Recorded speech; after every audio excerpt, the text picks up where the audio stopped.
ইউসুফ আলাইহিস সালাতু ওয়াস সালাম প্রথম যিনি কুয়ায় থেকে উদ্ধার হয়ে ফিলিস্তিন থেকে বিক্রি হয়ে গেলেন মিশরে।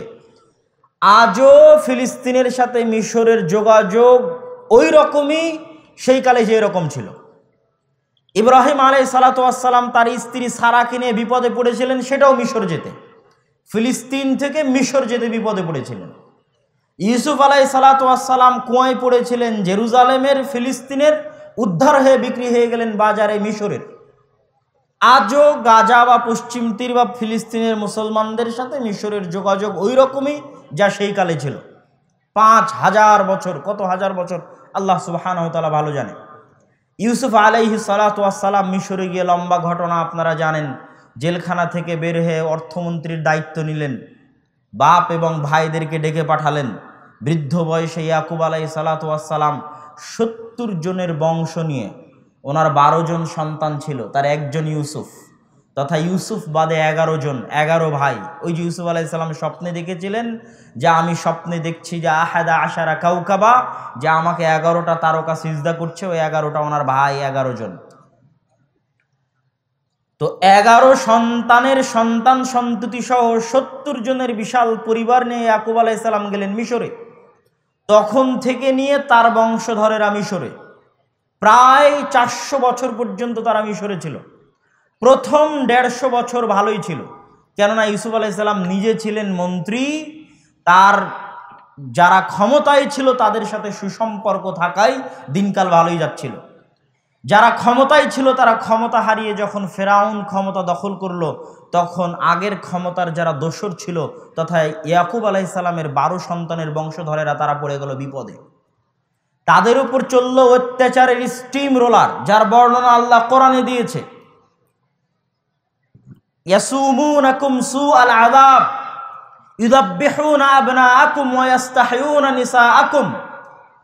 কি রকম ভয়ঙ্কর শাস্তি, যে পুরুষ সন্তানকে জবাই করে দেয়, মেয়ে সন্তানকে বাঁচিয়ে রাখে। এই ভয়ঙ্কর আযাব, এই ভয়ঙ্কর শাস্তি, ভয়ঙ্কর বিপদ তাদের উপর চলে আসলো। এই বিপদে তারা কত বছর ছিল আল্লাহ সুবহানাহু ওয়া তাআলা ভালো জানেন। এই বিপদ থেকে তাদেরকে উদ্ধার করার জন্য আল্লাহ নবী পাঠালেন ইয়াকুবের বংশে, তার সন্তানদের বংশে মুসা আলাইহিস সালাম। মুসা আলাইহিস সালামের লম্বা ঘটনা, আমার টার্গেট হচ্ছে জেরুজালেম, মসজিদে আকসা, তাই লম্বা ঘটনায় যাচ্ছি না, শুধু ইতিহাসের ধারা বিবরণী আপনাকে দিয়ে যাচ্ছে। মুসা আলাইহিস সালাতু ওয়াস সালামের লম্বা ঘটনা শেষে যখন তিনি পালিয়ে যাচ্ছেন, ফেরাউনের সাথে যা কিছু ঘটলো, তারপরে যখন তিনি বানু ইসরাইলদের নিয়ে পালিয়ে যাচ্ছেন, সমুদ্রে ফেরাউন ডুবে মৃত্যুবরণ করলো। মুসা আলাইহিস সালাতু ওয়াস সালাম বানু ইসরাইলদের নিয়ে ওপারে চলে গেলেন। তিনি পুনরায় ফিরে কেন মিশরের ক্ষমতা দখল করলেন না, এই প্রশ্ন অনেকের। কিন্তু তারা যদি জানতো যে মুসা আলাইহিস সালাম কোথায় যাচ্ছিলেন, তাহলে এই প্রশ্ন আসতো না। আমরা জানি না যে মুসা আলাইহিস সালাম কোথায় যাচ্ছিলেন, তিনি পালাচ্ছিলেন না তিনি ফিরে যাচ্ছিলেন। মুসা আলাইহিস সালাতু ওয়াস সালাম পালাচ্ছিলেন না, ফিরে যাচ্ছিলেন। কোথায় ফিরে যাচ্ছিলেন? 400 বছর আগে তার পর দাদা ইয়াকুব যেই জেরুজালেম, যেই ফিলিস্তিন থেকে মিশরে এসেছে, তারপর দাদা ইউসুফ যেই কুয়ায় পড়ে সেখান থেকে উদ্ধার হয়ে মিশরে এসেছে, সেই বাপ দাদার আদি ভিটা জেরুজালেম, ফিলিস্তিন, শামে ফিরে যাচ্ছিলেন। এই জন্য পুনরায় আর মিশরে আসেননি।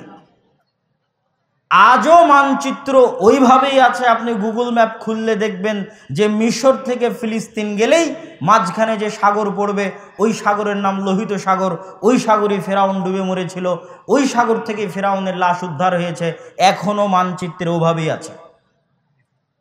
মুসা আলাইহিস সালাতু ওয়াস সালাম ফিলিস্তিন বিজয় করার জন্য, জেরুজালেম বিজয় করার জন্য যাচ্ছেন, আশ্রয় নিজের আদি ভিটায় ফিরে যাচ্ছেন। কিন্তু সেখানে এই 400 বছরে অন্য মানুষ বসবাস শুরু করেছে, তাদেরকে সেখান থেকে সরিয়ে সেই শহরে প্রবেশ করা এত সহজ নয়। এই জন্য মুসা আলাইহিস সালাম তার জাতিকে নিয়ে ঘুরপাক খেতে থাকলেন সিনাই মরুভূমিতে।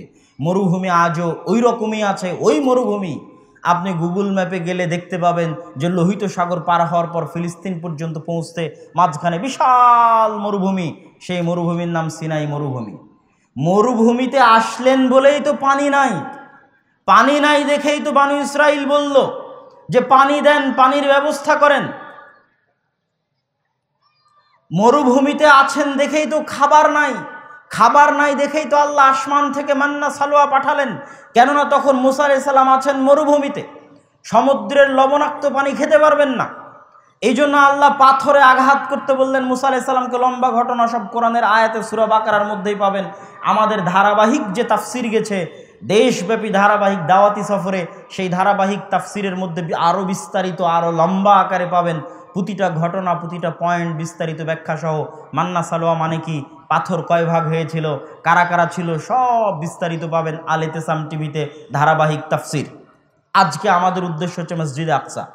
তা আমি এতক্ষণ কি বুঝালাম, উনি আছেন সিনাই মরুভূমিতে। এই জন্য তুর পাহাড়ও সিনাই মরুভূমিতে, যেই তুর পাহাড়ে মুসা আলাইহিস সালাম তাওরাত গ্রহণ করেছেন, যেই তুর পাহাড় আল্লাহ বানু ইসরাইলের ওপর তুলে ধরেছিলেন, যেই তুর পাহাড়ে তিনি 40 দিন ইবাদত করেছিলেন, যেই তুর পাহাড়ে ইবাদত করতে গেলে বানু ইসরাইল গরুর পূজা শুরু করেছিল, ওটাও সিনাই মরুভূমিতে, আজও ওইভাবেই আছে।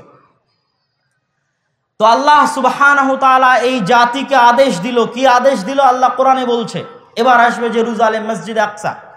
ইয়া কওমি দুখুলুল আরদাল মুকাদ্দাসাতাল্লাতী কাতাবাল্লাহু লাকুম, হে আমার জাতি তোমরা প্রবেশ করো পবিত্র ভূমিতে। আল্লাহ পবিত্র ভূমি বলে কোরআন মাজিদে সম্বোধন করেছে। হে আমার জাতি তোমরা প্রবেশ করো পবিত্র ভূমিতে, আল্লাতী কাতাবাল্লাহু লাকুম, যেই ভূমি আল্লাহ তোমাদের জন্য লিখে রেখেছে। ওয়ালা তারতাদ্দু আলা আদবারিকুম, আর তোমরা পিঠ প্রদর্শন করে ফিরে যেও না। ফাতানকালিবু খাসিরিন, যদি তোমরা পিঠ প্রদর্শন করে ফিরে যাও তাহলে তোমরা ক্ষতিগ্রস্তদের অন্তর্ভুক্ত হবে। উত্তরে মুসা আলাইহিস সালামের জাতি কি বলল? ক্বালু ইয়া মুসা ইন্না ফিহা কওমান জাব্বারিন, তারা উত্তরে বলল, মুসা ওখানে তো শক্তিশালী জাতি বসবাস করে, ওদের সাথে আমরা যুদ্ধে পারবো না। ওয়া ইন্না লান নাদখুলাহা হাত্তা ইয়াখরুজু মিনহা, যতক্ষণ না তারা সেখান থেকে বের হয়ে যায় ততক্ষণ আমরা প্রবেশ করতে পারবো না। ফাইন ইয়াখরুজু মিনহা ফাইন্না দাখিলুন, যদি এই শক্তিশালী জাতি ওখান থেকে স্বেচ্ছায় বের হয়ে যায় আমরাও তাহলে সেখানে প্রবেশ করব। আপনি আজকের অবস্থার সাথে মিলিয়ে নেবেন, আজকের অবস্থার সাথে হুবহু মিল আছে। সেই দিন মুসা আলাইহিস সালামের জাতি যা বলেছিল, কি বলেছিল? মুসা আমরা ওই শহরে প্রবেশ করতে পারবো না, ওখানে শক্তিশালী, পৃথিবীর সবচেয়ে শক্তিশালী জাতি বসবাস করে, পৃথিবীর সবচেয়ে অত্যাধুনিক অস্ত্র তাদের কাছে আছে, আমরা প্রবেশ করতে পারবো না। আরাকায়াতে আল্লাহ বলেছেন, তারা কি উত্তর দিয়ে চলে জানেন? আরাকায়াতে আল্লাহ সুবহানাহু ওয়া তাআলা বলছে, তারা মুসা আলাইহিস সালামকে উত্তর দিয়েছিল, ইন্না লান নাদখুলাহা আবাদাম মা দামু ফিহা ফাযহাব আনতা ওয়া রাব্বুকা ফাকাতিলা ইন্না হাহুনা কাঈদুন। মুসা আপনি আর আপনারা আল্লাহ গিয়ে যুদ্ধ করেন, আমরা এখানে বসে থাকলাম। ওরা শক্তিশালী জাতি, অত্যাধুনিক অস্ত্র আছে তাদের কাছে, আমরা যেতে পারবো না। আপনি আর আপনার আল্লাহ গিয়ে যুদ্ধ করেন, আমরা বসে থাকলাম। তবে দুইজন ব্যক্তি যুদ্ধ করতে রাজি হয়েছিল, তাদের কথা আল্লাহ কোরআনে বলেছে। কিভাবে বলেছে? ক্বালা রাজুলানি মিনাল্লাযীনা ইয়াখাফুনা, তাদের মধ্যে দুইজন ব্যক্তি যারা আল্লাহকে ভয় করত, আনআমাল্লাহু আলাইহিমা, যাদের উপর আল্লাহর দয়া ছিল, তারা কি বলল? উদখুলু আলাইহিমুল বাব, হে আমাদের জাতি, হে আমাদের সম্প্রদায়, তোমরা এই শহরে প্রবেশ করো। তোমরা ওরা শক্তিশালী দেখে ভয় পাচ্ছ কেন? ওরা খুবই পাওয়ারফুল দেখে তোমরা ভয় পাচ্ছ কেন? ফাইদা দাখালতুমু, যখনই তোমরা ওই শহরে সাহস নিয়ে প্রবেশ করা শুরু করবে তখনই তোমরা বিজয়ী হবে। ওয়া আলাল্লাহি ফাতাওয়াক্কালু ইন কুনতুম মুমিনিন, আর ভরসা রাখো আল্লাহর উপর যদি তোমরা মুমিন হয়ে থাকো। শক্তিশালী জাতি আছে এই জন্য প্রবেশ করতে ভয় পাচ্ছ, ভরসা রাখো আল্লাহর উপর, আল্লাহর উপর ভরসা রেখে সামনে আগালে তোমরা বিজয়ী হবে। দুইজন ব্যক্তি এই কথা বলল। বাকিরা যখন যুদ্ধ করতে অনাগ্রহ পেশ করলো তখন মুসা আলাইহিস সালাম আল্লাহকে বললেন, আল্লাহ আমার পক্ষে আর এই জাতিকে পরিচালনা করা সম্ভব নয়, আপনি আমাদের আর এদের মধ্যে ফাইসালা করে দেন, আমি আর পারবো না। কেন তিনি হতাশ হলেন তার পিছনে অনেক লম্বা ঘটনা আছে, যা বানু ইসরাইলের ধারাবাহিক ইতিহাসে আমরা তাফসিরে আলোচনা করেছি। যখন তিনি হতাশা প্রকাশ করলেন তখন আল্লাহ তাদের জন্য শাস্তি নাজিল করলেন 40 বছর। আল্লাহ কোরআন মাজিদে বলেছেন, ফাইন্নাহা মুহাররামাতুন আলাইহিম 40 সানা ইয়াতিহুনা ফিল আরজ, 40 বছর পাগলের মতো ওই সিনাই মরুভূমির মধ্যে ঘুরতে থাকবে উদ্ভ্রান্তের মতো। এই 40 বছরের জন্য তাদের শাস্তি। মুসা আলাইহিস সালাতু ওয়াস সালামের অন্তরে ব্যথা ছিল, যে তিনি জেরুজালেম বিজয় করতে পারেননি। এই ব্যথা কোথা থেকে এই ব্যথার প্রমাণ পাওয়া যাবে? বুখারীর হাদিসে রাসূলুল্লাহ সাল্লাল্লাহু আলাইহি ওয়াসাল্লাম বলছেন যে মুসা আলাইহিস সালাম মৃত্যুর আগে আল্লাহর কাছে দোয়া করেছিলেন। ফাসাআলাল্লাহ, মুসা আলাইহিস সালাম আল্লাহর কাছে দোয়া করলেন আইয়ুদনিয়াহু, যে হে আল্লাহ আমার মৃত্যু দেন, মিনাল আরজিল মুকাদ্দাসাতি রামিয়াতাম বিহাজারিন, আমার এই নিমক হারাম না শকর কওমের কারণে জেরুজালেম বিজয় করতে পারলাম না, মসজিদে আকসা বিজয় করতে পারলাম না, কিন্তু আমার অন্তর চায় যে আমার মৃত্যু হোক ওই পবিত্র মাটির পবিত্র ভূমির যত নিকটে সম্ভব, অন্তত একটা পাথর নিক্ষেপ করার দূরত্ব হলেও আল্লাহ আপনি আমার মৃত্যু ওই পবিত্র ভূমির কাছে দিয়েন। এই মর্মে মুসা আলাইহিস সালাম আল্লাহর কাছে দোয়া করেছেন। দোয়া বর্ণনা করছেন মুহাম্মদ সাল্লাল্লাহু আলাইহি ওয়াসাল্লাম বুখারীর হাদিসে। আর মুহাম্মদ সাল্লাল্লাহু আলাইহি ওয়াসাল্লাম এটাও বলছেন, আমি যদি আজ ফিলিস্তিনে থাকতাম তাহলে তোমাদের দেখিয়ে দিতাম এখানে মুসা আলাইহিস সালামের কবর।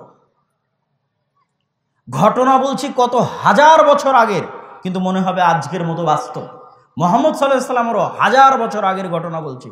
তাহলে কতদিন থেকে এই ভূমি পবিত্র আর কতদিন থেকে এই মাটি পবিত্র আল্লাহ সুবহানাহু ওয়া তাআলা জানে।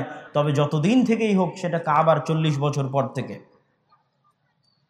ওই যে দুইজন ব্যক্তি যারা যুদ্ধ করতে রাজি হয়েছিল, মুসা আলাইহিস সালামের মৃত্যুর পরে তাদের একজনকে আল্লাহ নবী বানিয়ে দিলেন। তাদের একজনের নাম হচ্ছে ইউশা বিন নুন। মুসা আলাইহিস সালাম খিজির আলাইহিস সালামের সাথে দেখা করার জন্য যাকে সাথে করে নিয়ে গেছিলেন তিনি ইউশা বিন নুন। ওনার একজন সফর সঙ্গী ছিল খিজির আলাইহিস সালামের সাথে সাক্ষাৎ করতে যাওয়ার জন্য, ওই সফর সঙ্গী হচ্ছে ইউশা বিন নুন। যে দুইজন যুদ্ধ করতে রাজি হয়েছিল তাদের একজন হচ্ছে ইউশা বিন নুন। ইউশা বিন নুনকে আল্লাহ নবী বানিয়ে দিলেন মুসা আলাইহিস সালাতু ওয়াস সালামের মৃত্যুর পরে। ইউশা বিন নুন নবী হওয়ার পরে 40 বছরের আযাব যখন শেষ হলো, 40 বছরের শাস্তি পেয়ে এদের ব্রেন দিমাগ ঠিক হয়েছে যে না, আল্লাহ যুদ্ধ করতে বলেছে, যুদ্ধ করতে হবে। ইউশা বিন নুনের নেতৃত্বে জেরুজালেম বিজয় অভিযান শুরু হলো আল্লাহর আদেশের 40 বছর পর। এই 40 বছরের মধ্যে মুসা আলাইহিস সালাম মারা গেছে। আল্লাহ আদেশ দিয়েছিলেন, অমান্য করেছিল, 40 বছরের আযাব এসেছে। 40 বছরের আযাব চলমান অবস্থাতেই মুসা আলাইহিস সালাম মারা যান। মুসা আলাইহিস সালামের মৃত্যুর পর নবী হয় ইউশা বিন নুন। ইউশা বিন নুন নবী হওয়ার পরে 40 বছরের আযাব শেষ হলে বানু ইসরাইলদের নিয়ে তিনি জেরুজালেম বিজয় অভিযান পরিচালনা করেন। যুদ্ধ চলতেছে, তুমুল যুদ্ধ। যুদ্ধ চলতে চলতে যুদ্ধ যখন বিজয়ের মুহূর্ত, তখন শুক্রবার বিকেল। এই জন্য শুক্রবারের দিন যে আল্লাহ একটা সময় দোয়া কবুল করেন, তার কিছু কিছু মত আছে যে শুক্রবার বিকেলে আল্লাহ দোয়া কবুল করেন ওই একটা সময়। কেন, সেই ঘটনা বলতেছি। যুদ্ধ চলতে চলতে শুক্রবার বিকেল, শনিবারের দিন পবিত্র দিন, তাদের ধর্ম অনুযায়ী মুসা আলাইহিস সালাতু ওয়াস সালামের দিন অনুযায়ী পবিত্র দিন হচ্ছে শনিবার। আর ইসলামে দিন শুরু হয় সূর্য ডোবার পরেই। যেমন রমাজানে আপনারা সিয়াম না রেখে আগের রাতে তারাবি পড়েন, কেননা রমাজান শুরু হয়ে গেছে। তো দিন শুরু হয় আগের দিনের সূর্য ডোবার পর থেকে। তাহলে আজ শুক্রবারের সূর্য ডুবলেই শনিবার শুরু, আর শনিবার শুরু হলেই যুদ্ধ বন্ধ, দিন অনুযায়ী নিষিদ্ধ। ওই দিন অনুযায়ী শনিবারের দিন যুদ্ধ বিগ্রহ নিষিদ্ধ। তাহলে যখন যুদ্ধ বিজয়ের সময়, তখন যদি যুদ্ধ থামিয়ে দেওয়া হয়, ওই গতি আবার রবিবারের দিন আসবে কিনা, না পরাজিত হয়ে ফিরে যেতে হবে, তার তো কোনো গ্যারেন্টি নাই। এই জন্য শুক্রবারের দিন বিকেলবেলা যখন যুদ্ধ জয় জয়, কিন্তু যুদ্ধ বন্ধ করতে হবে, কেননা মাগরিব হলে তৎকালীন দিন অনুযায়ী যুদ্ধ নিষিদ্ধ। তখন ইউশা বিন নুন আল্লাহ সুবহানাহু ওয়া তাআলার কাছে দোয়া করলেন। দোয়া করছেন আর বলছেন, এই সূর্য ইন্নাকা মা'মুরা, হে আসমানের সূর্য তুমি হচ্ছ আদিষ্ট, ওয়া আনা মা'মুরুন, আর আমি আল্লাহর নবী ইউশা বিন নুন, আমিও আল্লাহর আদেশে আদিষ্ট। হে সূর্য তোমাকে লক্ষ্য করে বলছি, আল্লাহ সুবহানাহু ওয়া তাআলার নিকটে দোয়া করে বলছি, আল্লাহুম্মা হবিসহা আলাইনা, হে আল্লাহ আপনি আজকে জেরুজালেম মসজিদে আকসা বিজয় সম্পূর্ণ করতে দেওয়ার জন্য এই সূর্যকে থামিয়ে দিন। ইউশা বিন নুন আল্লাহ সুবহানাহু ওয়া তাআলার কাছে দোয়া করলেন, আল্লাহ আজকে জেরুজালেম মসজিদে আকসা বিজয় করার জন্য আপনি সূর্যকে থামিয়ে দিন। রাসূলুল্লাহ সাল্লাল্লাহু আলাইহি ওয়াসাল্লাম বলছেন, আগের হাদিসটা বুখারীর হাদিস আর পরের হাদিসটা সহিহ মুসনাদে আহমদের হাদিস। রাসূলুল্লাহ সাল্লাল্লাহু আলাইহি ওয়াসাল্লাম বলছেন, ইন্নাশ শামসা লাম তুহবাস আলা বাশারিন ইল্লা লিউশা। পৃথিবী সৃষ্টি হওয়ার পর থেকে নিয়ে আল্লাহ কোনোদিন সূর্যকে থামিয়ে দেননি, মাত্র একজনের জন্য আল্লাহ সুবহানাহু ওয়া তাআলা সূর্যকে থামিয়ে দিয়েছিলেন। ইউশা বিন নুনের জন্য আল্লাহ সূর্যকে থামিয়ে দিয়েছিলেন যাতে তারা মসজিদে আকসা বিজয় করতে পারে। হাদিস মুসনাদে আহমদ, সানাদ সহি। আর আগের হাদিস যেটা বললাম যে ইউশা বিন নুন আল্লাহর কাছে দোয়া করেছিল, সেটা বুখারীর হাদিস। পৃথিবীর ইতিহাসে প্রথমবারের মতো আল্লাহ সুবহানাহু ওয়া তাআলা সূর্যকে থামিয়ে দিলেন শুধু জেরুজালেম মসজিদে আকসা বিজয় সম্পূর্ণ হবে এই জন্য। বুঝাচ্ছিলাম জেরুজালেমের গুরুত্ব কি, মসজিদে আকসার গুরুত্ব কি, তাও কত হাজার বছর আগের ইতিহাস আল্লাহ সুবহানাহু ওয়া তাআলা ভালো জানে। কিন্তু কোরআনে আল্লাহ সুবহানাহু ওয়া তাআলা বলেছে, হাদিসে আল্লাহর নবী বলেছে, এগুলো সবই আল্লাহর নবীর আগের ইতিহাস শোনাচ্ছিলাম। সম্মানিত উপস্থিতি, ইউশা বিন নুনের মাধ্যমে জেরুজালেম মসজিদে আকসা বিজয় হওয়ার পর প্রতি জাতির পদস্খলন আছে। পদস্খলন হতে হতে হতে হতে এক সময় পদস্খলিত হয়, আর এক বাদশাহ এসে তাদেরকে বিতাড়িত করে দেয়। সেই জায়গা থেকে তারা বিতাড়িত হয়ে যায়। লম্বা ঘটনা, আমি শুধু পবিত্র কোরআন থেকে এবং ইসলাম থেকে এই জায়গার গুরুত্ব বুঝাচ্ছি। এবার দ্বিতীয়বার ওই জায়গা থেকে বিতাড়িত হওয়ার পরে, এটাও ইউশা বিন নুনের 150-200 বছর পর হতে পারে। এবার দ্বিতীয়বার ওই জায়গা বিজয় হবে। কার হাতে বিজয় হবে? দাউদ আলাইহিস সালাতু ওয়াস সালাম। যেখানে পবিত্র কোরআনে আপনারা ইতিহাস পাবেন যে তলুত আর জালুতের ইতিহাস। জালুতকে ইংরেজিতে বলা হয় জুলিয়েট। তখন যে নবী ছিল সেই নবীর নাম কোরআনে উল্লেখ করা নাই, কিন্তু তাওরাত, জাবুর, ইনজিলে ওই নবীর নাম, নবীর ঘটনা কোরআনে আছে। নবীর কথা পবিত্র কোরআনে আল্লাহ সুবহানাহু ওয়া তাআলা বলেছে। প্রায় পর পর 3 থেকে 4টা আয়াত এই বর্ণনায় আল্লাহ সুবহানাহু ওয়া তাআলা দিয়েছে। কিন্তু নবীর নাম তাওরাত, জাবুর, ইনজিলে আছে শামুয়েল। ওই নবী নির্ধারণ করলেন তালুতকে তাদের নেতা হিসেবে। আর এই যুদ্ধে আল্লাহ সুবহানাহু ওয়া তাআলা পরীক্ষা হিসেবে আদেশ জারি করলেন যে জেরুজালেম বিজয় করতে যেতে সামনে নদী পড়বে, এই নদী সাঁতরে পার হতে হবে। এই নদীর পানি যদি কেউ পান করে নেয় তাহলে তারা যুদ্ধে অংশগ্রহণ করতে পারবে না। নদীর পানি পান না করে ওপারে যেতে হবে। মুফাসসিরিনে কেরাম বলছেন, আল্লাহ কোরআনে বলছে যে অল্প সংখ্যক মানুষ এই পরীক্ষায় পাশ করেছিল। সর্বোচ্চ 150, 200, 300 জন হতে পারে যারা শুধুমাত্র আল্লাহর পরীক্ষায় পাশ করে যুদ্ধে অংশগ্রহণ করতে গেছিল। এই 150, 200, 300 জন মানুষ যখন নদী পার হয়ে যুদ্ধে অংশগ্রহণ করতে গেল, তখন তারা কি বলল জানেন? বাদশাহ জুলিয়েটের বিশাল বাহিনী দেখে তারা বলল, লা তাকাতা লানাল ইয়াউমা বিজালুত ওয়া জুনুদিহি। কোরআনের আয়াত পড়ছে। তারা বলল, এত বিশাল সেনাবাহিনীর সাথে, এত শক্তিশালী জাতির সাথে 150, 200, 300 মানুষ কি করবে? আল্লাহ কোরআনে পাল্টা উত্তর দিয়ে বলছেন, কালাল্লাযীনা ইয়াযুন্নুনা আন্নাহুম মুলাকুল্লাহ। যারা জানতো যে তারা আল্লাহর সাক্ষাৎ করবে, যারা জানতো যে তারা মারা গেলে আল্লাহর সাথে দেখা হবে, তারা কি বলল জানো? তারা বলল, কাম মিন ফিআতিন কালিলাতিন গালাবাত ফিআতান কাসীরাতাম বিইজনিল্লাহ। কত শত দুর্বল দল আছে যাদেরকে আল্লাহ বিজয়ী করে দিয়েছে শক্তিশালী দলের উপর, পাওয়ারফুল দলের উপর। আল্লাহু মা'আস সাবিরিন। আর আল্লাহ আছেন ধৈর্যশীলদের সাথে, যারা ধৈর্যের সাথে, ঈমানের সাথে, আল্লাহ ভরসার সাথে সামনে এগিয়ে যাবে। তারা অল্প সংখ্যক হলেও আল্লাহ তাদেরকে বিজয়ী করে দিবেন। তাহলে এই ঘটনা, দ্বিতীয় ঘটনা জেরুজালেম বিজয় করার, আল মসজিদ আল আকসা বিজয় করার, এই ঘটনায় বাদশাহ জুলিয়েটকে নিজে হাতে হত্যা করেছিল দাউদ আলাইহিস সালাম। তারপরে আল্লাহ সুবহানাহু ওয়া তাআলা দাউদ আলাইহিস সালামকে নবী বানিয়ে দিলেন। আর দাউদ আলাইহিস সালাম তার বিশাল সাম্রাজ্যের কেন্দ্র স্থাপন করলেন জেরুজালেমে, মসজিদে আকসায়।